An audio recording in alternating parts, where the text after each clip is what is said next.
느헤미야 11장은 지난 목요일 매일 성경 본문과 같은 것입니다.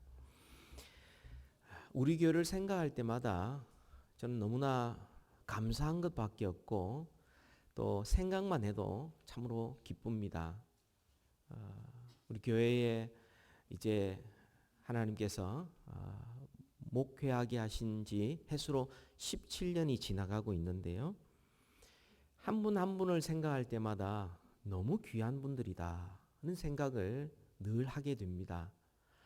주일날 되면 일찍 오셔서 준비를 하시는 분들, 또 찬양팀으로, 교사로, 성가대원으로, 또 친교로, 이렇게 안내위원으로, 환영위원으로 이렇게 곳곳에서 수고하시는 분들이 계시고요. 또 주일 오후가 되면 대부분 다 멀리 떠나고 난 다음에도 여전히 남아서 여러분 쓰레기를 치우고 뒷정리를 하시는 귀한 분들이 계시고요. 또 주중에도 교회 시설을 위해서 수고하시고 또 전도와 선교와 또 지역 봉사와 또 경조사를 이렇게 챙기면서 이렇게 주님의 교회를 위해서 수고하시는 분들을 생각할 때마다 너무 귀하다는 생각을 갖게 됩니다. 우리 교우들이 주님의 교회를 위해서 일할 때에 그것이 억지로 한 것 아니지 않습니까? 누가 시켜서 강제적으로 한 것도 아니지 않습니까? 그저 기쁜 마음으로, 자원하는 마음으로, 감사하는 마음으로 이렇게 봉사하고 있고요. 보이는 곳에든 보이지 않는 곳에든 이렇게 묵묵히 수고하는 것을 볼 때에 너무나 보기 좋고 하나님께서 보실 때도 너무나 귀할 것이다. 정말 우리 교회가 하나님으로부터 많은 복을 받았지만 복 중의 복은 여기 앉아 계신 우리 모든 한 분 한 분이 다 귀하신 분이다. 우리 한번 따라해 봅시다. 당신이 복입니다. 한 번 더 따라합시다. 우리가 복입니다. 너무나 귀한 분들입니다.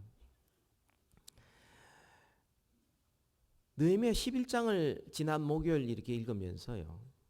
느헤미야서는 유독스럽게 이렇게 사람들의 이름을 기록하고 명단을 많이 있다는 생각을 하게 되었습니다. 느헤미야 3장에 보면 성벽을 재건하는 데 참여했던 사람의 이름을 하나하나 다 기록하고 있어요.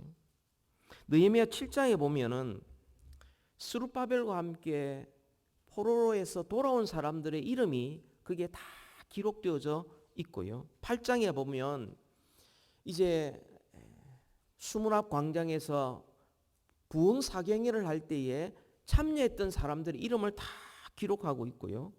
10장에 가보면 그 말씀을 듣고 이제 하나님의 뜻대로 살겠습니다 헌신하고 언약을 맺었던 사람들의 이름이 또 길게 기록되어져 있고요. 11장에 가보면 예루살렘 성에 거하는 사람들의 이름도 거기에 길게 기록되어져 있습니다.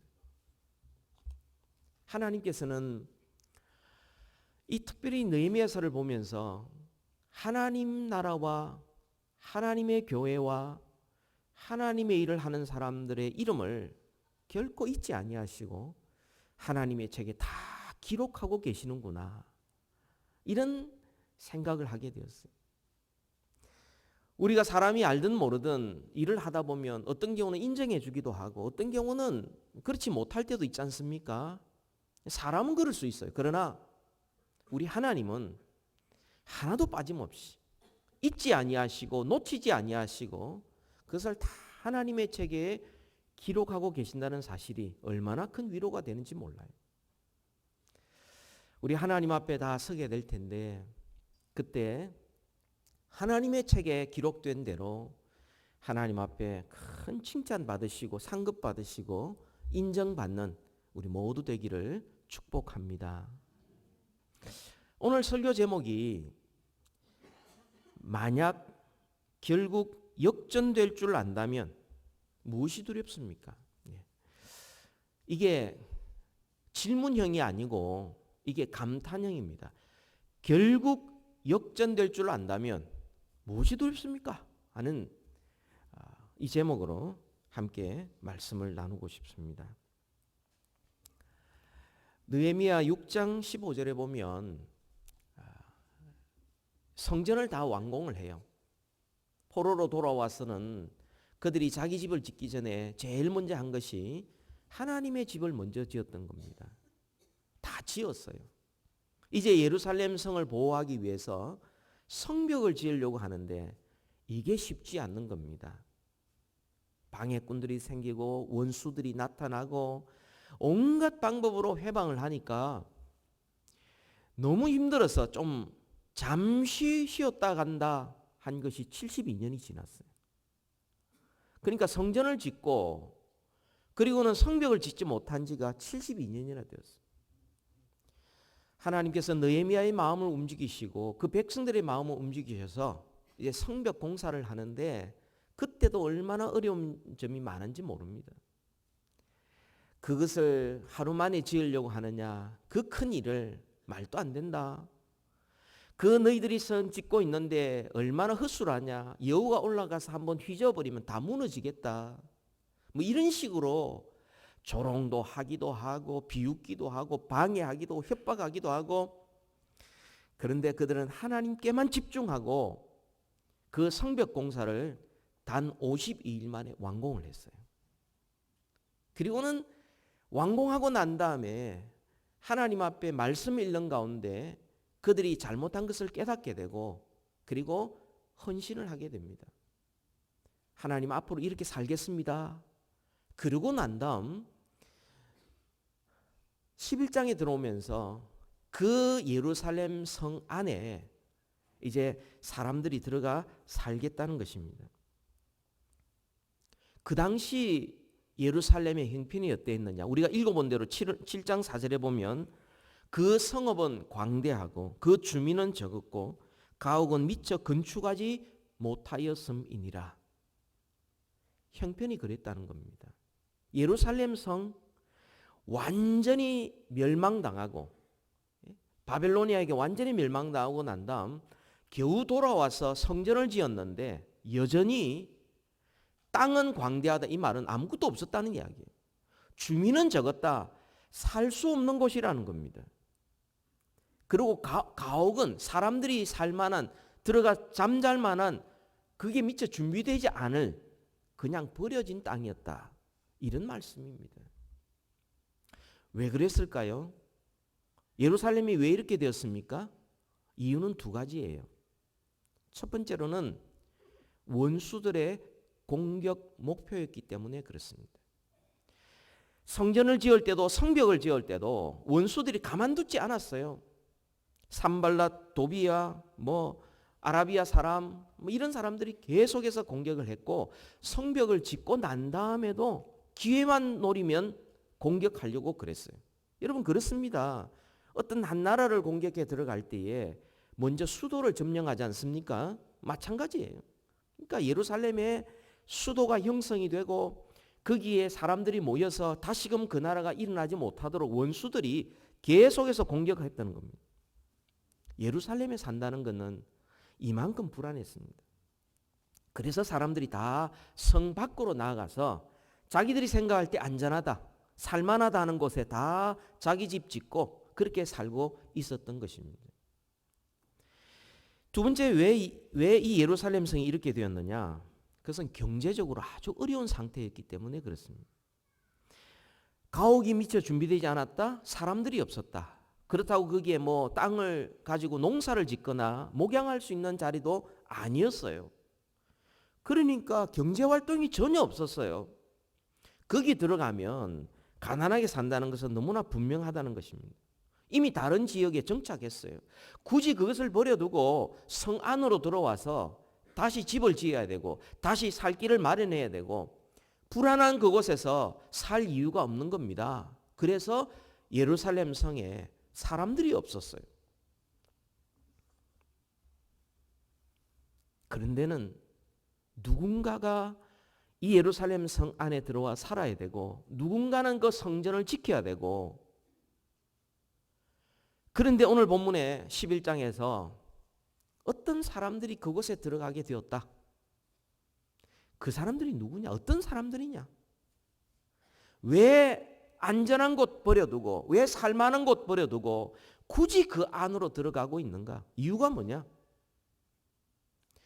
오늘 저와 여러분들이 이 말씀을 통하여 알아야 될 것은, 왜 우리가 굳이 성안과 같이 사람들이 별로 몰라주고 때로는 불안하기도 하고 손해를 끼치기도 하고 별로 매력적이지 않는 바로 그곳으로 우리는 왜 그리로 가야 되는가?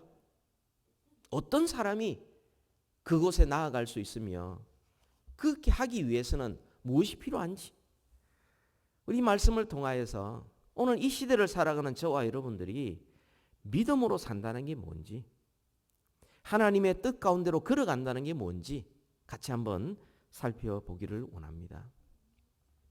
첫 번째로는 누가 성 안으로 들어갔습니까? 오늘 느헤미야 11장 1절 2절에 보면 제일 먼저 앞장서서 지도자들이 들어갔습니다. 그리고 백성들을 다 모아놓고 제비를 뽑아서 백성들 가운데 10분의 1, 10%의 사람들을 이제 거주지로 정했습니다. 그리고 그 가운데서 자원하는 사람들이 들어가게 되었고 나머지 사람들은 그 사람들에게 복을 빌었다. 그렇게 말씀을 하고 있습니다. 여러분, 예루살렘 성 안으로 들어간다는 거, 그것은 원수들의 공격 목표가 된다는 겁니다. 불안한 삶을 내가 기꺼이 감수하겠다는 겁니다. 경제적으로 때로는 손해를 볼 수도 있다는 그런 곳으로 가겠다는 겁니다. 내가 무거운 딴 사람들이 지고 싶지 않는 그 짐을 자기가 기꺼이 자원해서 지겠다는 것입니다. 이 세 부류의 사람들을 한번 보십시오. 첫 번째는 지도자들입니다. 백성의 지도자들. 다 예루살렘 성 안으로 들어가는 게 부담스러웠어요. 그런데 그 일을 제일 먼저 한 사람이 지도자였다. 어떻게 보면 불안을, 어떻게 보면 위험을 제일 먼저 감수하는 사람이 지도자들이었다. 솔선수범하고 모범을 보였다. 그래서 하나님의 책에 딱 기록하시고 하나님께서 기뻐하고 계시는 것입니다. 여러분, 지도자가 된다는 것은 책임을 진다는 것입니다. 일반 사람보다 져야 될 짐이 많다는 것입니다. 남들이 하기 싫은 일을 내가 한다는 것입니다. 그게 지도자예요. 내가 하고 싶은 것만 하고 편한 것만 하고 쉬운 것만 하고 어려운 것은 다른 사람한테 맡기는 것은 그건 지도자가 아니죠. 여러분, 이 사회에 지탄받는 지도자의 특징이 뭡니까? 남들한테 모든 것을 다 하라고 하면서 자기는 탈세하고 자기는 병력 기피하고 자기는 책임 안 지고 빠져나가고 어떻든 자기 유익만을 위하여 살아가는 사람, 비겁한 사람이죠. 자격이 없는 사람입니다. 지도자는 모범을 보여야 되고 솔선수범해야 되고 앞서가야 되고 남들이 하기 싫은 것들을 질 수 있는 사람이 지도자죠. 여러분, 지도자에 대한 정의가 여러 가지가 있는데요. 가장 정확한 정의는 지도자는 사람이 따르는 사람이에요. 영향력 있는 사람이에요. 예. 내가 지도자인데 사람들이 따르지 않는다. 어쩔 수 없이 따라온다. 하는 척 한다. 지도자가 아니죠. 참된 지도자가 아니죠. 지도자란 영향을 미칩니다. 좋은 영향 미치면 좋은 지도자요. 나쁜 영향 미치면 나쁜 지도자예요. 그리스도인들은 이 시대에 살아가는 지도자들입니다. 왜냐하면 영향을 미치기 때문에. 그리스도인들은 이 세대를 본받지 않고 오히려 세상을 변화시키는 책임을 가진 사람입니다. 그리스도인들은 자기의 권리보다 하나님 앞에 자기의 사명이 더 앞선 사람, 이 사람이 지도자죠. 이 사람이 그리스도인이에요. 그런 점에서 오늘 본문에 나타난 이 지도자들, 이것은 다 우리 모든 그리스도인들에게 해당된다라고 말할 수 있을 것입니다. 두 번째는 어떤 사람들입니까? 제비 뽑힌 10분의 1 사람들이죠. 선택된 사람들입니다. 구약시대 때는 이 제비를 뽑는 이런 걸 통하여 하나님의 뜻을 발견했습니다. 요즘도 뭐 제비를 뽑는 사람이 있는데 요즘은 하나님 그런 방법 사용하지 않습니다. 하나님께서 택한 사람이죠. 10분의 1. 다 그런 게 아니고 10%의 사람, 소수의 사람이에요. 하나님께서 우리 그리스도인들을 창세전에 택해 주셨고 우리를 하나님의 자녀로 선택해 주셨습니다. 우리는 선택받은 사람이에요. 하나님 나라의 시민으로, 백성으로 선택된 사람들입니다. 여러분, 시대를 막론하고 사람이란 어떤 책임을 지기보다는 권리 누리기를 더 좋아합니다. 자기 편한 거 하고 싶지 하기 싫은 거 그걸 좋아하는 사람 아무도 없어요. 그런데 하나님을 믿는 믿음의 사람들은 자기가 감당해야 될 짐들이 있다면, 하나님이 부르신 부름이 있다면 그 사명을 위해서 희생도 감수하는 소수의 사람들이 있는 것입니다. 우리가 하나님의 자녀로 선택받을 뿐만 아니라 우리는 교회에서 하나님의 선택을 받아 직분을 맡았어요. 우리는 교사로서, 우리는 봉사자로서, 팀원으로서, 부장으로서, 팀장으로서 우리는 직분을 맡은 사람들이고 하나님의 선택을 받은 사람들입니다. 여러분, 우리가 받은 이것이 사람들이 보기에 부럽고 그 일을 함으로 좋아서 사람들이 줄을 서면 얼마나 좋겠어요? 절대 그런 게 아닙니다. 오히려 그 일은 힘든 일이요. 내가 편안한 자리에서 일어서서 짐을 져야 될 일이고 십자가를 지어야 될 일이고 고생해야 될 일이에요. 그럼에도 불구하고 우리가 하나님의 택함받았다는 사실 앞에 충성할 때에 우리는 영적인 성장이 있을 뿐만 아니라 그 가운데 하나님의 일을 감당하는 기쁨을 우리가 비로소 누릴 수 있게 됩니다. 마지막 세 번째 부류의 사람이 어떤 사람입니까? 2절에 보면 자원하는 모든 사람들입니다. 자원하는 사람들이었어요. 예루살렘 주민이 되기 위해서 모두가 나서지 않는 그 일을 감당하기 위해서 제비를 뽑았어요. 그 제비 뽑은 사람 가운데 자원하는 사람만 들어갔다. 이 말은 그 중에서 자원하지 않고 제비 뽑혔음에도 불구하고 빠진 사람도 있다는 이야기예요. 느헤미야 7장 6절에 보면 이스라엘의 총 인원이 42,360명이에요. 그 가운데 10분의 1이면 몇 명이죠? 4,236명이에요. 그런데 오늘 느헤미야 11장에 쭉 보면요, 명단이 쭉 나오면서 숫자까지 나옵니다. 예를 들면 유다 자손들, 유다 자손들 4절부터 6절까지 468명, 또 7절부터 9절까지 베냐민 자손들 928명, 이런 식으로 쭉 숫자까지 나오는데 다 세어보면 3,044명이에요. 10분의 1이면 4,236명이 되어야 되는데 오늘 느헤미야의 하나님의 책에 기록된 사람은 3,044명이에요. 그럼 나머지 1,192명 어디 갔습니까? 어디 갔죠? 제비는 뽑혔지만 자원하지 않았던 겁니다. 순종하지 않았던 겁니다. 믿음이 없었던 거죠. 안 들어간 겁니다. 저는 이 말씀을 읽으면서 이런 기대를 하게 되었고 이런 기도를 하게 되었습니다. 우리 한 분 한 분이 우리 교회 안에서 모두 다 지도자가 되었으면 좋겠어요. 모두가 다른 사람에게 선한 영향을 미치는 사람이 되었으면 좋겠고, 하나님이 나에게 맡겨주신 이것은 하나님이 나를 특별히 택하여 맡겨주신 일이라는 사명감을 가지고 충성한 사람이 되었으면 좋겠고, 그리고 그 일을 억지로 하는 것이 아니라 자원해서 기쁨으로 하는 분들이 되었으면 좋겠어요. 그래서 하나님의 책에 우리의 모든 마음과 우리의 행동과 우리의 인생이 하나님의 책에 기록되어졌고 하나님 앞에 칭찬받고 상급받고 인정받는 그런 성도가 되었으면 좋겠다 하는 소원을 하게 되었고요. 기도하기 시작했어요. 우리 모두가 다 다른 사람에게 선한 영향을 미치는 사람들이 되었으면 좋겠다. 뿐만 아니라 우리 교회도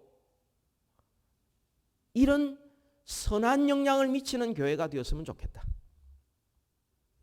이 지역에 북가주 지역에 10%의 하나님 앞에 선택되고 책임지고 맡겨주신 일에 충성하고 그것이 억지로 아니라 자원함으로 기쁘게 그 일을 감당하는 그런 교회가 되었으면 좋겠다.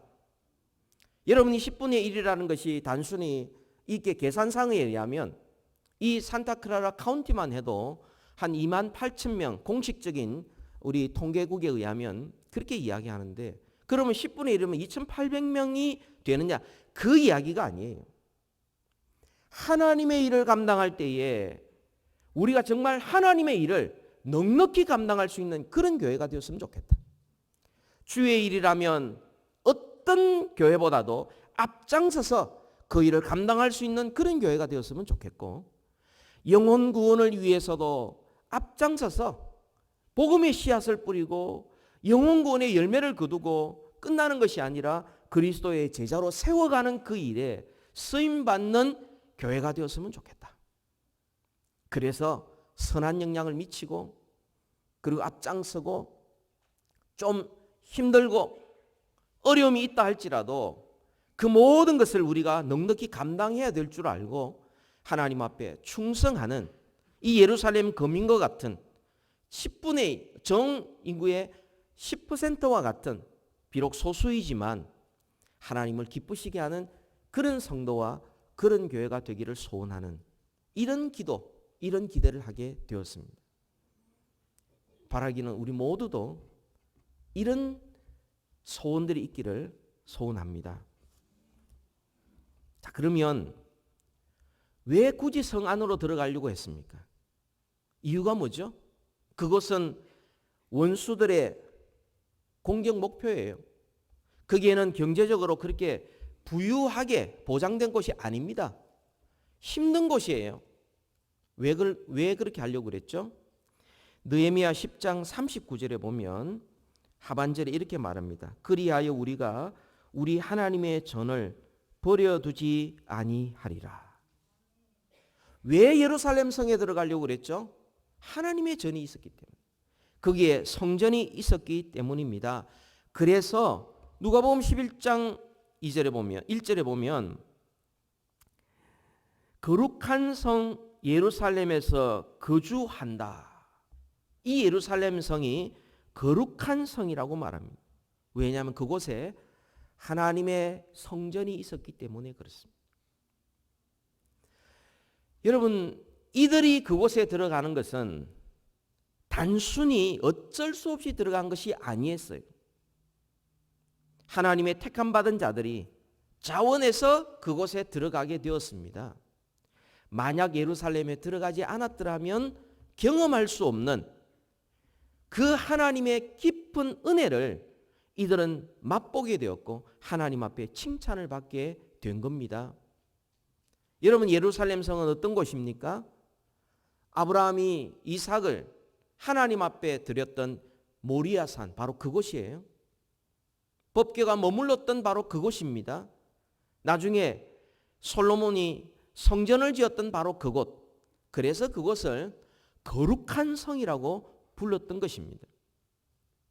아브라함이 하나님 앞에 살아갈 때에 그의 모든 삶의 초점이 그가 바라고 소원한 것은 바로 이 성이었었어요.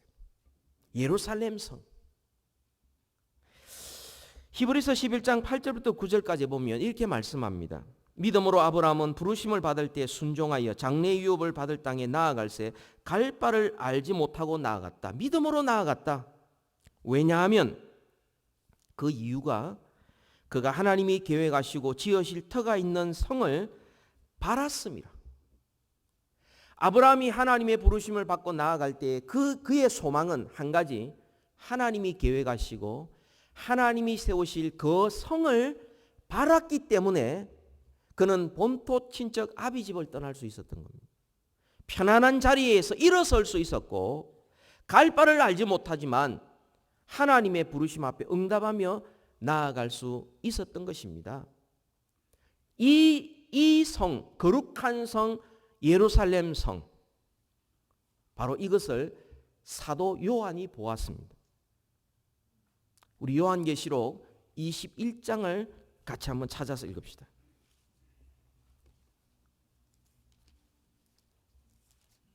요한계시록 21장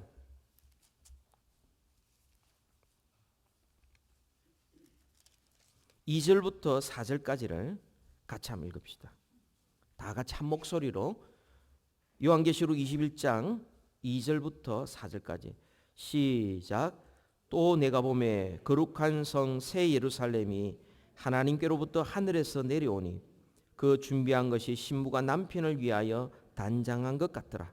내가 들으니 보좌에서 큰 음성이 나서 이르되 보라 하나님의 장막이 사람들과 함께 있음에 하나님이 그들과 함께 계시리니 그들은 하나님의 백성이 되고 하나님은 친히 그들과 함께 계셔서 모든 눈물을 그 눈에서 닦아주시니 다시는 사망이 없고 애통하는 것이나 곡하는 것이나 아픈 것이 다시 있지 아니하리니 처음 것들이 다 지나갔음이러라.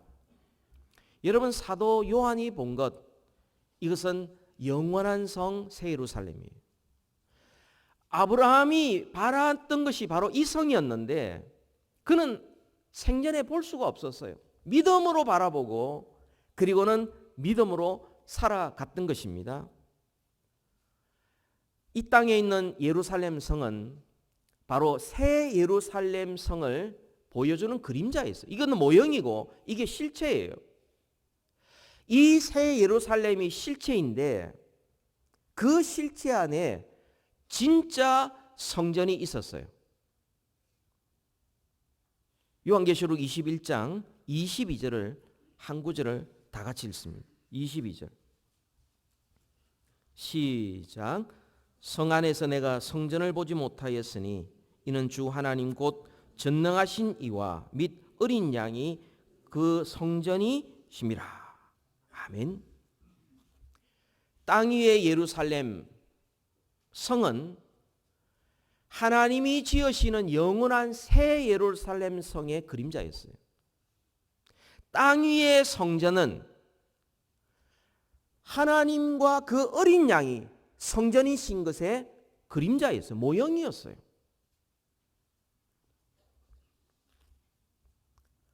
여러분 오늘 느헤미야 11장에서 예루살렘에 기록한 주민들의 명단이 거기에 기록되어져 있어요. 겉으로 보기에는 정말 시원찮은 도시였어요. 매력이 없는 도시였어요. 원수들이 자주 공격하는 불안한 곳이었어요. 그냥 성 밖으로 나가면 내가 내 안전을 지키면 편안한 곳이었어요. 그곳에서는 어찌 보면 내가 손해보는 곳이었어요. 있는 것 버려두고 그 안으로 들어가야 되니까 거기에서 나한테 무슨 큰 유익이 없을 것처럼 보이는 바로 그런 곳이었어요. 바로 그곳에 성전이 있다는 사실을 알고 지도자들과 택함받은 자들과 자원하는 자들이 그것으로 들어간 것은 그들에게 눈에 보이는 것 이상의 믿음이 있었기 때문에 그렇습니다. 어떤 믿음입니까? 결국 역전된다. 하나님이 계신 그곳은 아름답게 변화될 것이다. 그런 믿음이 있었기 때문에 들어간 겁니다. 이 사람들이 아무 생각 없이 가라고 그러니까 어쩔 수 없이 간 것 아니고요. 그 중에서는 자기가 딱 계산해 보니까 유익한 쪽으로 가니까 안 들어가는 게 좋겠다 싶어서 빠져나가는 사람도 있어요. 그러나 그 예루살렘 성에 들어가기로 결심한 사람들은 비록 그곳이 불안한 곳이고 때로는 나한테 손해가 있는 곳일지 몰라도 그곳에 하나님이 계신다면 하나님께서 이 상황을 역전시킬 것이고 이곳이 가장 아름다운 곳이 될 것이라는 믿음이 있었기에 그것으로 들어가게 된 것입니다. 마지막에 역전될 줄 아는 믿음, 영원한 소망을 바라보는 믿음이 있었기에 그들은 움직여 행동했고 결단했고 하나님의 뜻에 순종했던 것입니다. 여러분, 결국 역전될 줄 안다면 뭐가 두렵겠습니까? 결국 역전될 줄 안다면 무엇이 우리를 낙심시키겠습니까?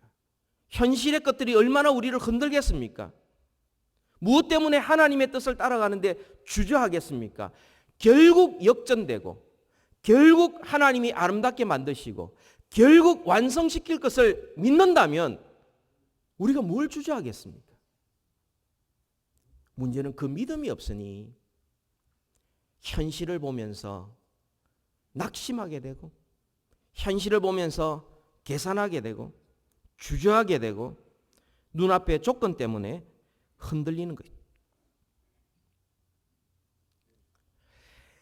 하나님께서 구약 성경에도 예루살렘을 사랑하는 자들에게 복을 주실 것이라는 것을 많이 주님께서 약속해 주셨어요. 그 중에 두 군데만 제가 소개를 하는데요. 첫 번째로는 시편입니다. 시편 46편 4절에서 5절까지인데요. 읽어드립니다. 한 시내가에서 나뉘어 흘러 하나님의 성 곧 지존하신 이의 성소를 기쁘게 하도다. 하나님이 그 성중에 계심에 성이 흔들리지 아니할 것이라 새벽에 하나님이 도우시리로다. 무슨 말씀이냐면 이 약속의 말씀 주시고 난 다음에 솔로몬 성전 무너지고 나중에 스룹바벨 성전도 무너졌어요.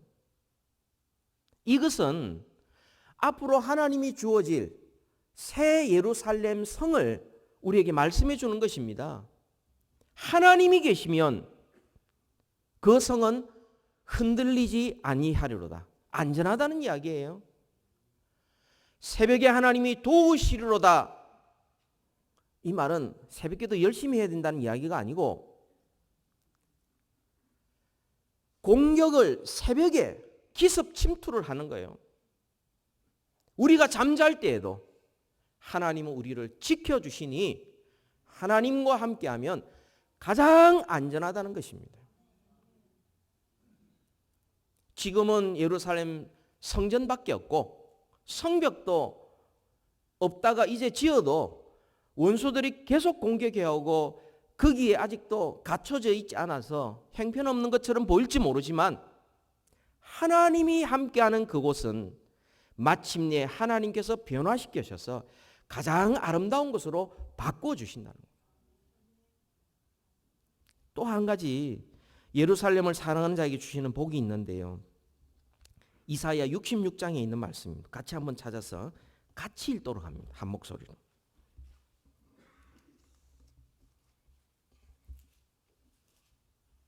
이사야 66장 10절부터 14절까지 있는 말씀. 이것도 이사야 66장은 하나님께서 마지막 때에 이루실 약속을 말씀하고 있으니 새 예루살렘에서 성취될 것입니다.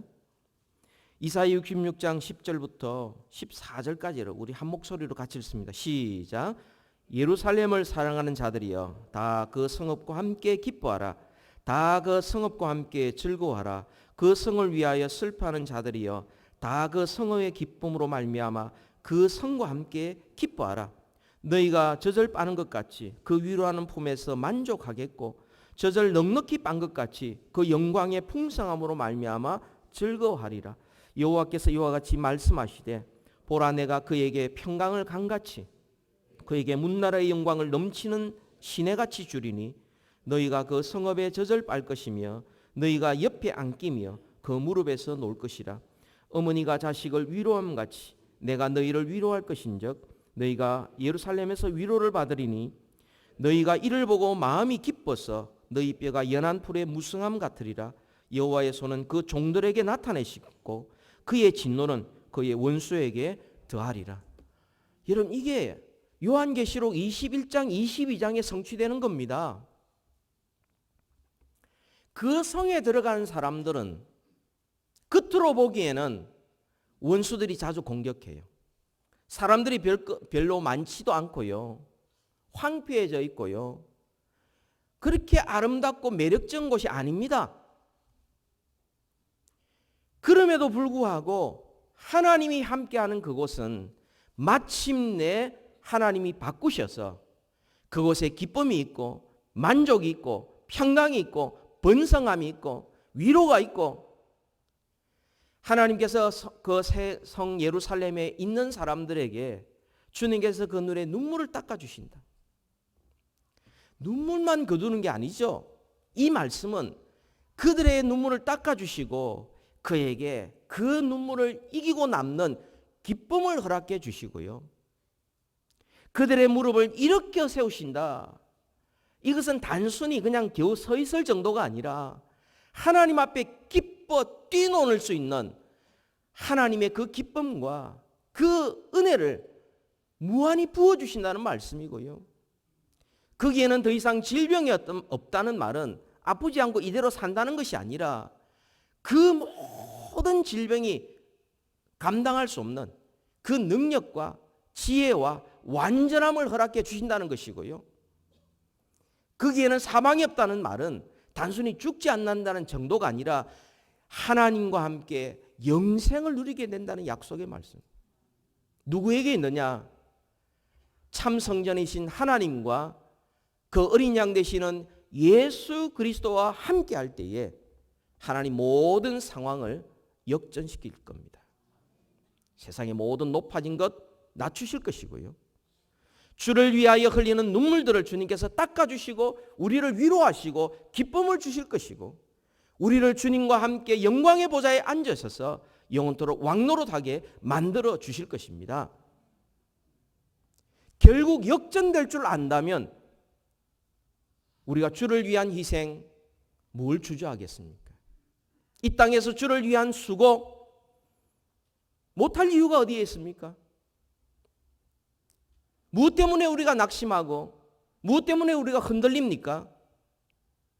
마지막에 결국은 하나님께서 역전시킨다는 그 믿음이 있다면 우리는 현실을 이길 것이고 환경을 이길 것이고 우리는 믿음 위에 굳게 서서 마침내 승리하게 될 것입니다.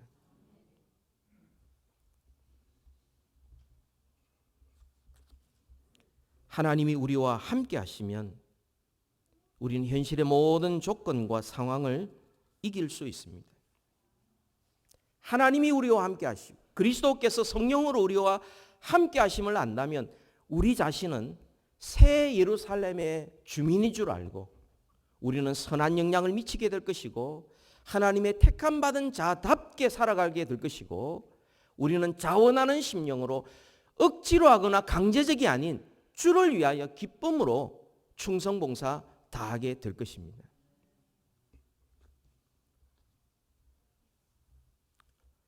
누가 주님을 위하여 자원하여 하나님과 함께 거하기로 작정하겠습니까?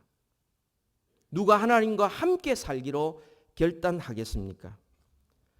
누가 먼저, 모두가 주저하고 있는 그곳에 누가 먼저 이 새 예루살렘 성을 소망하면서 누가 먼저 앞장서겠습니까? 우리 모두 새 예루살렘 성 주민으로서, 거민으로서 모든 상황을 역전시킬 하나님을 믿는 믿음 안에서 우리가 주의 일을 기쁨으로 감당하는 우리 모두 되기를 주님의 이름으로 축복합니다. 우리 같이 한번